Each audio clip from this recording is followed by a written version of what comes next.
Hello रियर्स, exercise 1.4 के साथ थोड़ी सी हम थ्योरी पढ़ेंगे और उसके बाद बाकायदा एक्सरसाइज का स्टार्ट भी लेंगे।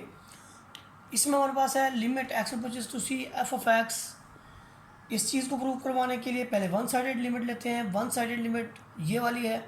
उसके बाद हम टू साइडेड लिमिट जिसके अंदर लेफ्ट हैंड साइड भी है और हमारे पास राइट हैंड साइड भी है। जब हम लेफ्ट हैंड साइड को लिखेंगे, लेफ्ट हैंड साइड लिमिट को, तो क्या क्राइटेरिया होगा कि limit x approaches to c from the left of f of x, this is equal to some number L. This is a number, you can say the real number. Limit x approaches to c from the left, ये minus जो है ये indicate कर रही है कि आपकी जो लिमिट है ये फ्रॉम द लेफ़्ट है। फ़र्ज़ करें ये रियल लाइन है और यहाँ पर आपके पास c है, तो जो लिमिट आप फ्रॉम द लेफ़्ट लिखेंगे वो आपकी माइनस सी होगी और जो लिमिट फ्रॉम द राइट आप करेंगे वो आपका प्लस सी की फॉर्म में होगा। यानी दोनों ये लिमिटिंग वैल्यू है सी की, एक फ्रॉम द लेफ़्ट है और एक फ्रॉम द राइट है। तो यहाँ पर जो लेफ़्ट आपके पास है उसकी हम बात कर रहे हैं। तो for x sufficiently close to c, ये ज़ाहिर है एक सीक्वेंस होती है, ये sufficiently close to c but less than c. इस सिचुएशन में ये ज़ाहिर है सी से इस तरफ जितने भी पॉइंट हैं वो इससे लेस होते हैं। सिमिलरली हमारे पास राइट हैंड लिमिट है, उसका क्या क्राइटेरिया कैसे पढ़ेंगे अगर उसको, limit x approaches to c from the right of the function, this is equal to some real number m for x is sufficiently close to c from right and x is greater than c। इसके अंदर क्या होगा कि यहाँ पर अगर आपके पास c है तो यहाँ से लिमिट अप्लाई होगी, तो ये ग्रेटर दैन c होगा but not equal to c। अब बड़ी इंपॉर्टेंट चीज़ है criteria for existence of limit of a function, कि किसी भी फंक्शन की लिमिट की एग्जिस्टेंस का क्राइटेरिया क्या है। लिमिट की एग्जिस्टेंस का क्राइटेरिया क्या है कि जो आपकी लेफ्ट हैंड लिमिट है, देखिए लिमिट उसी सूरत में एग्जिस्ट करेगी, ये उसने बात की है कि लिमिट उसी सूरत में एग्जिस्ट करेगी जब उसकी left hand limit will be equal to the right hand limit. अगर ये इक्वल नहीं आती तो हम कहेंगे कि लिमिट एग्जिस्ट नहीं करती। ये लिमिट की एग्जिस्टेंस का क्राइटेरिया है। उसके बाद हम थोड़ी सी एग्जांपल्स लेते हैं। वो कहते हैं determine whether limit x approaches to f of x और लिमिट एक्स अप्रोचेस टू 4, क्या ये दोनों एग्जिस्ट करती हैं। तो अभी हमने क्राइटेरिया ऑफ लिमिट पढ़ा है, इसके अंदर लेफ्ट हैंड लिमिट हम लगाएंगे और राइट हैंड लिमिट लगाएंगे। तो पहले हम, ये आपके पास क्वेश्चन है, इसके अंदर हम पहले लेफ्ट हैंड लिमिट लगा के देखते हैं कि limit from to from the left of f of x. तो ये 2 फ्रॉम द लेफ्ट है, इस सूरत में x लेस दैन 2 देखेंगे तो हमें जो x लेस दैन 2 मिला है वो ये वाला है, उसका कोरेस्पॉन्डिंग फंक्शन जो है वो ये वाला है 2x + 1। तो यहाँ पर हम क्या लिखेंगे, limit x approaches to 2 from the left, उसके लिए फंक्शन लिखेंगे, लिमिट पुट करेंगे, हमारा रिजल्ट आएगा 5। उसके बाद हम देखेंगे कि x ग्रेटर दैन 2 क्या है, इसको राइट हैंड लिमिट आप कह सकते हैं। तो limit x approaches to 2 from the positive, x approaches to 2 positive, यानी इसका मतलब limit x approaches to 2 from the right of the function, this is equal to limit x approaches to 2 from the right. तो x greater than 2 के corresponding function है 7 - x। जब आप x को value देते हैं तो आपका रिजल्ट 5 आता है। इसका मतलब क्या हुआ कि left hand limit this is equal to the right hand limit, hence limit x approaches to f of x exists. यही एग्जिस्टेंस का क्राइटेरिया है कि अगर left hand limit this will be equal to the right hand limit तो हम कहेंगे कि limit exist करती है।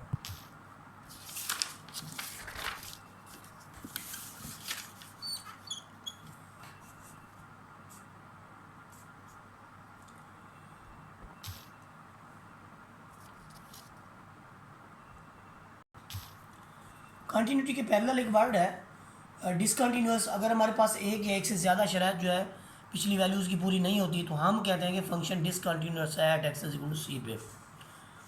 अब कंसीडर करते हैं हमारे पास function x square -1 over x - 1। तो यहाँ पर देखिए आपके पास एफ ऑफ एक्स जो डिफाइंड नहीं है, at x is equal to 1 अगर पुट करते हैं तो आपका फंक्शन अनडिफाइंड आता है। तो अगर हम इसकी लिमिटिंग वैल्यू को सब्सटीट्यूट करें तो उस सेंस में हमारे पास एक रिजल्ट आता है जो कि डेफिनेट है। तो इसका मतलब क्या हुआ कि बाकी तमाम वैल्यूज़ पे फंक्शन आपका कंटिन्यूस हो सकता है सिवाय एक्स इज इक्वल टू 1 के। एग्जांपल 3 के अंदर देखें आपके पास एक फंक्शन है और उस फंक्शन पे आपने लिमिट एक्स अप्रोचेस टू 1, यानी इसकी कंटिन्यूटी चेक करनी है। एक्स अप्रोचेस टू 1 आपको एक डेफिनेट नंबर दे रहा है, पहली शर्त पूरी हो गई। अब दूसरी शर्त की तरफ जाएंगे, वो लेफ्ट हैंड लिमिट है, limit x approaches to 1 from the left of the function.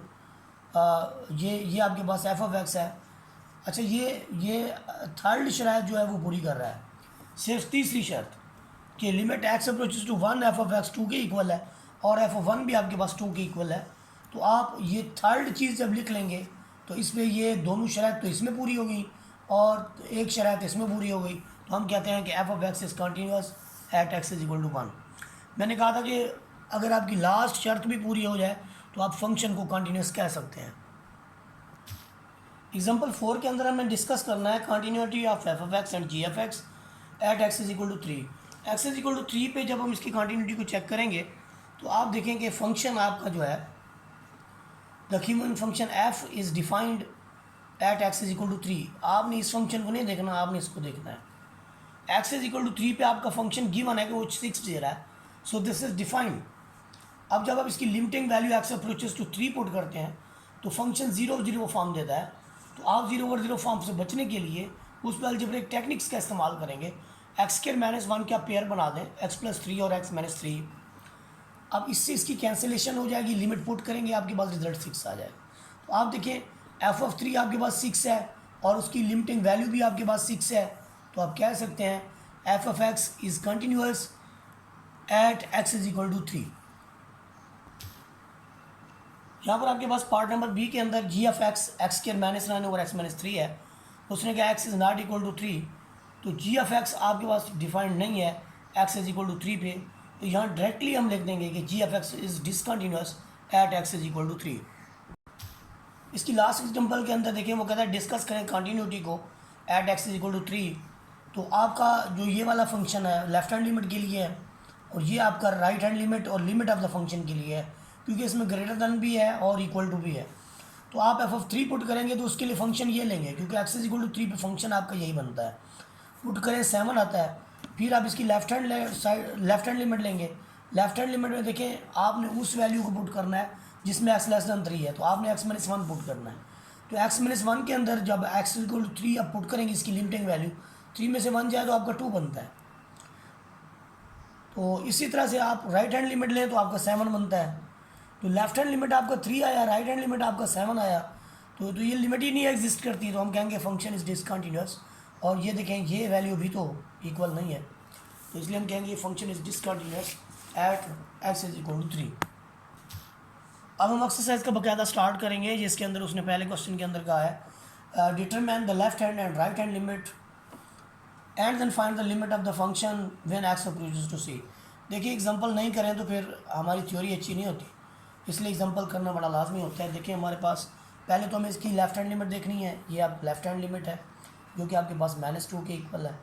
फिर इसके बाद हमने राइट हैंड लिमिट देखी, limit x approaches to 1 put किया तो वो भी आपके पास -2 के इक्वल है। इसका मतलब क्या हुआ कि left hand limit is equal to the right hand limit and hence limit x approaches to 1 f of x this is equal to -2।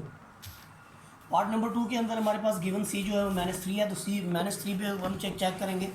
तो -3 के लिए हम इसकी लेफ्ट हैंड लिमिट लिखते हैं limit x approaches to 3 from the left x approaches to -3 from the left of the function this is equal to limit x approaches to -3 from the left function के। आप देखिए जब put करते हैं तो ये डायरेक्टली आपका जो है वो 0 हो जाता है, ऊपर 0 होता है नीचे -6 है, तो रिजल्ट आपके पास 0 मिल जाएगा। सिमिलरली आप x approaches to -3 from the right put करते हैं तब भी आपका रिजल्ट 0 आता है। इसका मतलब ये हुआ कि limit x approaches 3 from the right this is equal to limit x approaches -3 from the left. So यानी left hand limit is equal to the right hand limit, इसलिए हम कहेंगे कि लिमिट एग्जिस्ट करती है और दिस इज इक्वल टू 0।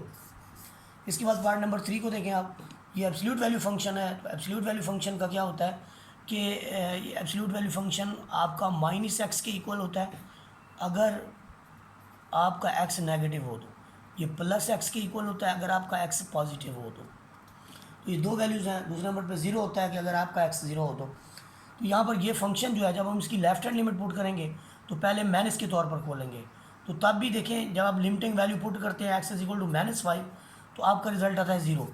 और जब आप इसकी राइट हैंड लिमिट पुट करते हैं तो तब भी आपका ये प्लस के साथ खोलेंगे आप राइट हैंड लिमिट पे, तो तब भी आपका रिजल्ट आता है 0। इसका मतलब क्या हुआ कि इसकी लिमिट एग्जिस्ट करती है और लिमिट इसकी 0 के इक्वल है। क्वेश्चन नंबर 2 के अंदर हमने डिस्कस करनी है continuity of f of x at x is equal to c. हमारे पास ये फंक्शन है और सी की वैल्यू 2 है। तो देखें लेफ्ट हैंड लिमिट के लिए और इक्वल टू के लिए ये आपका फंक्शन होगा, यानी एक्स इज इक्वल टू 2 के लिए पहले हम फंक्शन की वैल्यू चेक करेंगे, तो उसके लिए ये वाला फंक्शन हम रखेंगे 2x + 1। तो ये देखें एक्स इज इक्वल टू 2 के लिए ये आपका फंक्शन है, आप f(2) पुट करते हैं तो आपका रिजल्ट 9 आता है, यानी ये पहली शर्त जो आपके पास डेफिनेट नंबर है। अब इसकी लेफ्ट हैंड लिमिट पुट करें तो तब भी आपका रिजल्ट 9 आता है। लेफ्ट हैंड लिमिट आप क्यों पुट करेंगे, x < 2 इसी में है, तो लेफ्ट हैंड लिमिट के लिए यही फंक्शन रहेगा। उसके बाद आपके पास है g right hand limit x = 2 from the right, उसके लिए आप देखें x > 2 जिसमें है वो राइट हैंड लिमिट के लिए होगा, तो यहाँ पर आप राइट हैंड लिमिट पुट करते हैं limit x = 2 from the right of the function, तो उसके अंदर आता है 4x + 1, तो वैल्यू पुट करते हैं तो रिजल्ट आपके पास 9 आता है। इसका मतलब क्या हुआ कि आपकी तीनों वैल्यूज़ जो वो एक जैसी हैं, लिमिटिंग वैल्यू एक जैसी है, left hand limit right hand limit एक जैसी है, तो हमारी ये शराइत पूरी होती है, लिमिट एग्जिस्ट करती है and this is equal to f(2), hence f(x) is continuous at x is equal to 2। तो हम कमेंट करेंगे कि f(x) जो है कंटिन्यूअस है at x is equal to 2 पे। उसके बाद हमारे पास पार्ट नंबर सेकंड का स्टार्ट होता है। पार्ट नंबर सेकंड के अंदर देखें आपका जो फंक्शन है वो बड़े सिंपल है कि उसके अंदर इस फंक्शन के अंदर देखें कि x < 1 ये लेफ्ट हैंड लिमिट के लिए होगा, इक्वल टू ये इक्वल टू के लिए होगा और ये आपका राइट हैंड लिमिट के लिए होगा।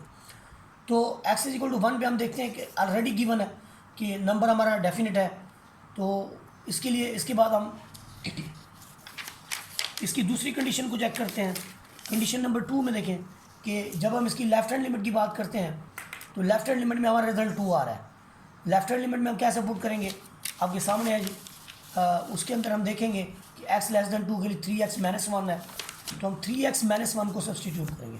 3x - 1 में x = 1 पुट करें तो आपका रिजल्ट 2 आता है। फिर दूसरा x > 1 पुट करना है हमने 2 में, तो फिर देखें 2x के अंदर जब आप इसको रखेंगे फंक्शन को तब भी आपका रिजल्ट 2 आता है। तो इसका मतलब क्या हुआ कि हमारे पास लेफ्ट हैंड लिमिट जो है, left hand limit is equal to right hand limit and this is equal to limit of the function at the point. उस पॉइंट पे जो लिमिट का फंक्शन है वो भी इक्वल है। तो इसका मतलब क्या हुआ कि ये दो left hand limit right hand limit तो इक्वल है, लिमिट भी एग्जिस्ट करती है, लेकिन आप ये देखेंगे f(1) जो है वो आपका 4 के इक्वल है। तो ये जो लास्ट कंडीशन है फुलफिल नहीं होती, यानी लिमिट एग्जिस्ट करती है, limit x approaches to 1 f(x) exist करता है, लेकिन वो f(1) के इक्वल नहीं है, तो यानी 2 जो है वो 4 के इक्वल नहीं है। Hence f(x) is discontinuous at c is equal to 1। इस क्वेश्चन के अंदर देखिए हमारे पास एक f(x) है जिसमें हमने कंटिन्यूटी चेक करनी है दो वैल्यूज़ पे x = 2 पे और x = -2 पे। हम इसकी कंटिन्यूटी एट x = -2 पे पहले चेक कर लेते हैं। तो x = -2 पे लिमिट जब पुट करेंगे हम, तो हम देखते हैं x = -2 पे पहली वैल्यू तो यही है कि limit of the function at that point, इसी 3x को चेक करेंगे। 3x के अंदर आप x = -2 पुट करें, आपका रिजल्ट -6 आता है। फिर आप इसकी लेफ्ट हैंड लिमिट लें, limit x approaches to -2 from the left of the function, x < -2 जो है वो भी इसी पे है। तो जब लिमिटिंग वैल्यू पुट करते हैं तब भी आपका रिजल्ट -6 आता है। पहली शर्त पूरी होने के बाद लेफ्ट हैंड लिमिट भी -6 है। अब इसकी राइट हैंड लिमिट लें आप, लिमिट x अप्रोचेस टू -2 के लिए x > 2 ये है, x² - 1 का फंक्शन लेंगे। तो ये देखें हमने राइट हैंड लिमिट के लिए x approaches to -2 from the जो राइट हैंड लिमिट थी वो ली, x² - 1 वैल्यू सब्सटीट्यूट की तो हमें रिजल्ट मिला 3। तो ऊपर तो हमारे पास -6 है लेफ्ट हैंड साइड का, राइट हैंड साइड का आपके पास 3 आंसर है। तो इसका मतलब क्या हुआ कि left hand limit is not equal to the right hand limit, so limit exist नहीं करती। जब लिमिट एग्जिस्ट नहीं करती तो हम कहते हैं कि फंक्शन भी कंटिन्यूस नहीं है, द फंक्शन इज डिसकंटिन्यूस। अब x = 3 के लिए हम सब्सटीट्यूट x = 2 की कंटिन्यूटी चेक करेंगे। तो यहाँ पर देखें जो f(x) है 3 के इक्वल है x = 2 के लिए, ये कहाँ से हमें मिला, ये देखें x इज ग्रेटर देन और इक्वल टू 3 के लिए, तो ये ऑलरेडी फंक्शन आपके पास गिवन है। इसी तरह से आपकी लेफ्ट हैंड लिमिट में ये होगा और राइट हैंड लिमिट के लिए ये 3। तो आप लेफ्ट हैंड लिमिट लें, ये देखें आपका लिमिट फ्रॉम द लेफ्ट है, ये फंक्शन पुट करें आपका रिजल्ट 3। फिर राइट हैंड लिमिट लें आप, लिमिटिंग वैल्यू पुट करें तो आपका रिजल्ट 3। यानी सारी वैल्यूज़ जो हैं वो आपकी फुलफिल हो रही हैं कि left hand limit right hand limit और f(2) सारी वैल्यूज़ इक्वल है। Hence f(x) is continuous at x is equal to 2। यहाँ पर हम क्वेश्चन नंबर 4 की बात करें तो इसके अंदर वो कहता है कि एफ ऑफ एक्स आपके पास गिवन है और इसके अंदर एक कांस्टेंट है सी। वो कहता है कि लिमिट अगर एग्जिस्ट करे तो फिर सी की वैल्यू फाइंड आउट करें। अब उसने कह दिया कि लिमिट एग्जिस्ट करती है, तो at x is equal to 1 पे आपकी जो फंक्शन की वैल्यू है वो ये वाली रहेगी। तो जब इस पर लेफ्ट हैंड लिमिट हम पुट करें x approaches to -1 from the left, तो आपका x + 2 वैल्यू पुट करें तो आपका रिजल्ट आता है 1। ये लेफ्ट हैंड लिमिट है। अब हम राइट हैंड लिमिट की बात करें तो राइट हैंड लिमिट पे x अप्रोचेस टू -1 पुट करें तो आपके पास रिजल्ट आता है, ये सारी वैल्यू इंडिपेंडेंट ऑफ लिमिट है। क्या पुट करेंगे, ये c + 2 आई। तो उसने कहा है कि फंक्शन कंटिन्यूस है, कंटिन्यूस फंक्शन के लिए लिमिट एग्जिस्ट करती है। लिमिट की एग्जिस्टेंस का क्राइटेरिया ये है कि उसकी left hand limit this must be equal to the right hand limit. तो यहाँ पर आपके पास रिजल्ट 1 है, ये आपके पास c + 2 है। यहाँ c की वैल्यू 1 - 2, तो c की वैल्यू आपके पास आ जाएगी -1 और हमने c को ही मालूम करना था जबकि फंक्शन कंटिन्यूस। क्वेश्चन नंबर 5 भी बहुत आसान है। उसने कहा है कि आप m और n की वैल्यू मालूम कर लें so that the given function is continuous at x = 3। जब ये चीज़ गिवन हो आपके पास x = 3 पे फंक्शन आपका कंटिन्यूस है तो बड़ा ही आसान हो जाता है। अब इसकी लेफ्ट हैंड लिमिट लेंगे तो x < 3 के लिए mx फंक्शन पुट करेंगे।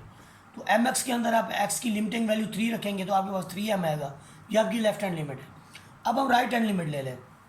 राइट हैंड लिमिट के आपके पास ये वाली वैल्यू, राइट हैंड लिमिट के लिए आपके पास ये वाला फंक्शन होगा।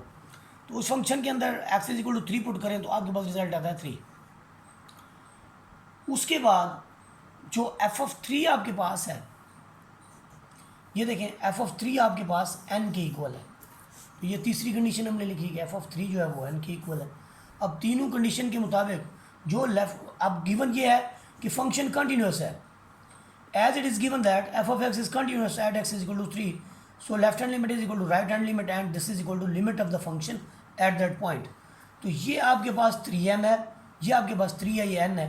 तो n = 3 तो यहीं से आ गया। और दूसरी जो क्वांटिटी में हमें मिली वो क्या है जी, वो देखें जी, ये 3m भी तो 3 के इक्वल है। तो 3m 3 लिखें तो m की वैल्यू 1, तो हमारे पास दो वैल्यूज़ मिल गई, n = 3 एंड m = 1। इसके सेकंड पार्ट के अंदर देखें आपका f of x है mx और x < 3 है। तो ये आप सब्सटीट्यूट करेंगे किसके लिए, लेफ्ट हैंड लिमिट के लिए। Limit x approaches to 3 from the left, जब आप x approaches 3 from the left put करेंगे तो आपके पास रिजल्ट आता है mx में पुट करेंगे 3 तो आपका 3m बनेगा। सिमिलरली आप जब राइट हैंड लिमिट पुट करेंगे तो आप x² के अंदर करेंगे, तो x² के अंदर राइट हैंड लिमिट पुट करते हैं तो आपको 9 आता है। और ये गिवन है कि फंक्शन कंटिन्यूस है, क्योंकि ये गिवन है कि आपका फंक्शन जो है वो कंटिन्यूस है एट x = 3, तो हम पुट करेंगे left hand limit is equal to the right hand limit and this is equal to f of 3। तो ये देखिए left hand limit is equal to the right hand limit, this is equal, आप 3m को किसी भी 9 के equal रख दें तो यहाँ से आपको मिल जाएगा जी 3m = 9, m = 9/3। तो 9 को 3 डिवाइड करें तो आपको पता है कि 3 आता है। लेकिन इस क्वेश्चन का लास्ट एक्सरसाइज आपके पास है जिसके अंदर f of x जो है ये गिवन है x की लिमिटिंग वैल्यू के लिए। x जब 2 के इक्वल नहीं होता तो इसका मतलब यहाँ पर लिमिटिंग वैल्यू है, और k के इक्वल है अगर x = 2 हो। इसका मतलब f of 2 आपके पास डिफाइंड है, that is k। f of k आपके पास, क्योंकि उसने खुद ही कह दिया कि फंक्शन कंटिन्यूस है और x = 2 पे ये लिमिट इसकी एग्जिस्ट करेगी, और वो होगी किसके इक्वल कि limit x approaches to 2 f of x this is equal to f of 2। तो f of 2 हमारे पास ऑलरेडी गिवन है। यहाँ पर देखें आप f of 2 आपके पास k के इक्वल है, तो ये वाली जो राइट हैंड साइड है वो आपकी k हो गई। लेफ्ट हैंड साइड में आप देखें आप लिमिट ले रहे हैं x अप्रोचेस टू 2 फंक्शन की, और फंक्शन आपके पास क्या है, ये लिमिटिंग वैल्यू के लिए फंक्शन है। तो यहाँ पर हम फंक्शन रखते हैं और इस तरफ हम k रख लेते हैं। इस सारी साइड पे हम फंक्शन रखेंगे, यहाँ पे हम लिमिट रखेंगे x अप्रोचेस टू 2 और इधर आपके पास k रख लेंगे। यहाँ पर लिमिट रखने से हमें पता चलता है कि ये तो 0/0 फॉर्म है। तो हम क्या करते हैं कि इसके कांजुगेट से, ये माइनस में है, इसके कांजुगेट से हम इसको मल्टीप्लाई और डिवाइड कर देते हैं प्लस के साथ। उससे क्या होता है, उससे ये होता है हमारा एक कॉमन फैक्टर क्रिएट हो जाएगा। मतलब देखिए a - b a + b a² - b², square से जज़र कट जाएगा, फिर स्क्वायर से जज़र कट जाएगा। यहाँ से हमें मिलेगा 2x + 5 और यहाँ से हमें मिलेगा -x - 7। तो ये 2x में से x गया तो आपका x मिला, 5 में से -7 गया तो -2। अब ये कॉमन फैक्टर क्रिएट हो गया। बाकी जो वैल्यू है उस पर आप लिमिट पुट कर दें। ये देखें जी, जो बाकी वैल्यू इसके बाद है उस पर हम लिमिट पुट कर देते हैं। ये वैल्यू है, लिमिटिंग वैल्यू रखें एक्स इज इक्वल टू 2, तो 2 इंटू 2 प्लस 5 प्लस 2 7, ये आपका 9 स्क्वायर रूट, तो 3 प्लस 3 आपका 6 आ जाएगा। राइट हैंड साइड पे के था, तो के इज़ इक्वल टू 1/6, और हमने फाइंड भी के ही करना था। जज़ाकल्लाह खैर। और वीडियो अच्छी लगी हो तो लाइक शेयर सब्सक्राइब कर दें। जज़ाकल्लाह खैर।